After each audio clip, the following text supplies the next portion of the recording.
What is the worst thing you've seen so far in this current trip?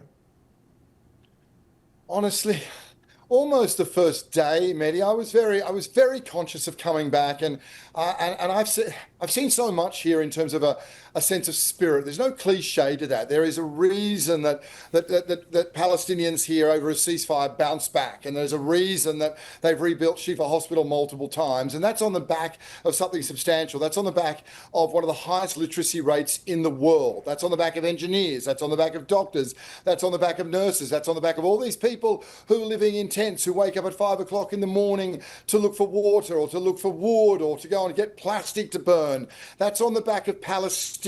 So I wanted to show that. I went to a hospital to speak to some of those doctors and nurses, and also because I understood there'd be some volunteers there trying to bring a bit of joy to children.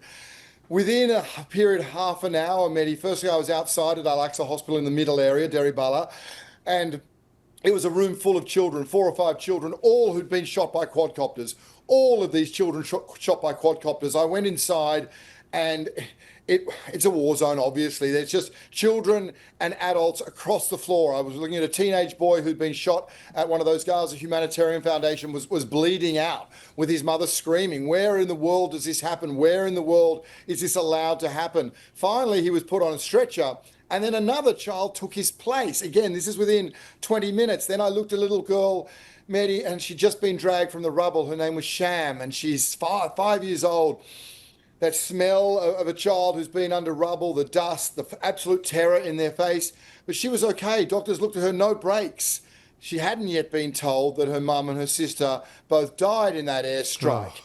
I then went into an ICU. It's a makeshift ICU. ICUs here are like an ICU you'd find in Europe and South Africa and the United States. This one's makeshift. And there was a little girl who I was talking to, the doctor. She had beautiful little bobs in her hair. You could see the care that a parent had, and the doctor was explaining her situation from an airstrike, Mehdi, and she died in front of us. So that half hour was as tough as I've seen here. And having said that, if I may, the head of UNICEF was just at that hospital, and 15 minutes after he left, there was a drone strike in the car park where they'd been. That's a few hours in Gaza. Wow.